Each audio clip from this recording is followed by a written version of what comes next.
তৃণমূলের party office থেকে উত্তম শাহজাহানরা গিয়ে বলছে যে পার্টি অফিস চলে এসো রাত 12টায়।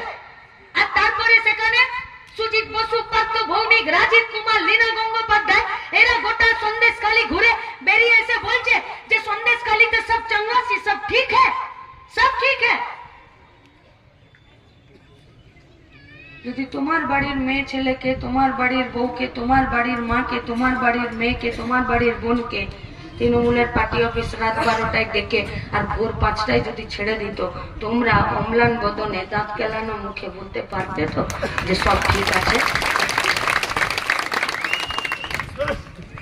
যার উপর দিয়ে যায় সেই বোঝে। আমাদের কাজ আক্রান্ত, আমাদের পেটের ভাত আক্রান্ত। ভবিষ্যতে সৎ পথে মাথা উঁচু করে বেঁচে থাকার জন্য সৎ পথে একটা রোজগারের জায়গা পাবো কিনা সেইটাও আক্রান্ত।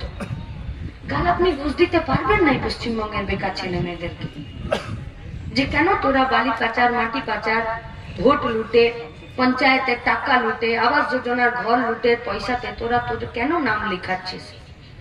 আমার চোখের সামনে যদি আমার বাবা অসুস্থ থাকে আর 2 পাতা ওষুধ যদি না পায়, আমার চোখের সামনে আমার মায়ের যেদিকে খুঁটটা গজে কোমরে সেই দিকটা ছিঁড়ে গেছে আর আঁচলের দিকটা ঠিক আছে, তো আমার মা এখন আঁচলের দিকটা খুঁট করে গুজে নিয়ে আর ছেঁড়া যেদিকে খুঁটটা গুজতো সেই দিকটা এখন পিঠে আঁচল করে ছিঁড়ে পড়ে থাকে।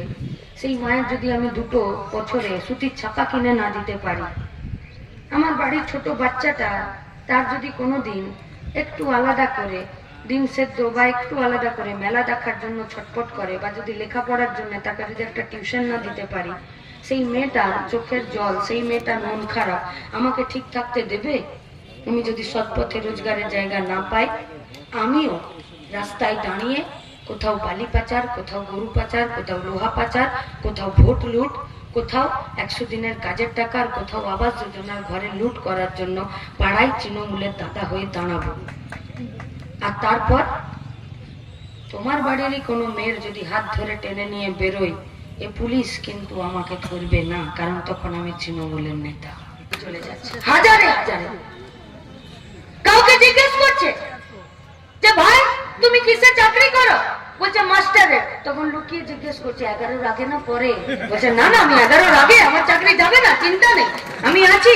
বলছে দেখো বাপু, যদি 11-র আগে চাকরি হয় তবে ঋণ দেবো, 11-র পরে যদি চাকরি হয় তাহলে কিন্তু তোমাকে ধার দিব না, কারণ কবে তোমার চাকরি চলে যাবে তুমি আর ধার শোধ করতে পারবে না।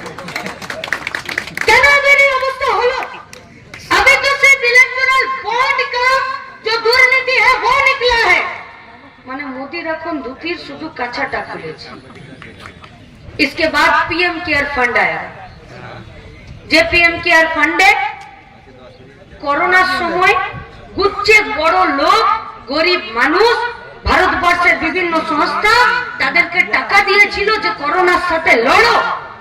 করোনার সাথে লড়ো মানে শুধু ভ্যাকসিন তৈরি করতে পয়সা দেয়নি। করোনার সাথে লড়ো মানে গরিব মানুষ কাজ বন্ধ আছে তাকে খেতে দাও।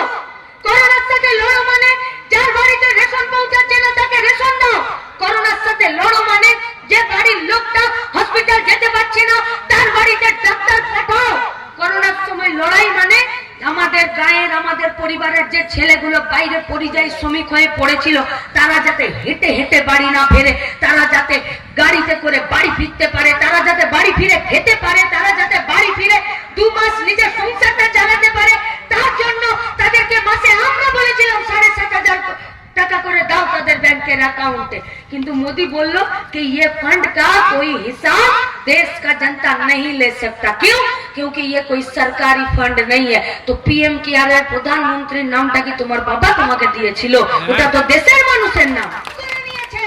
যে এবারে আর তৃণমূল বিজেপি নয়, আর বর্ধমান পূর্বের আমাদের কর্মীরা ঠিক করে নিয়েছেন যে এখানে আর কেউ ফেয়ার এন্ড লাভলি মেখে কালো চেহারা ফর্সা করতে পারবে না।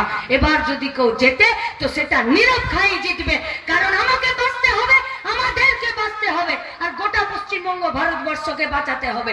তাই আসুন দেশ বাঁচানোর, রাজ্য বাঁচানোর লড়াইতে 13 তারিখ কমরেড নীরব খাঁকে কাস্তে হাতুড়ি তারা চিহ্নে ভোট দিয়ে আসলে নিজেকে গোটা পশ্চিমবঙ্গের মানুষ তৃণমূলকে আর বিজেপিকে হারাবে বলে প্রতিজ্ঞা করে নিয়েছে। শুধুমাত্র নির্বাচন কমিশন, আপনারা যারা প্রেসের লোকরা আছেন, রাজনৈতিক দল এবং রাজ্য প্রশাসন, এদের 4 জনকে নিরপেক্ষ স্বচ্ছতার সাথে মানুষের ভোটের উপরে বিশ্বাস করতে বলুন। তৃণমূল আর বিজেপি কত ধানে কত চাল।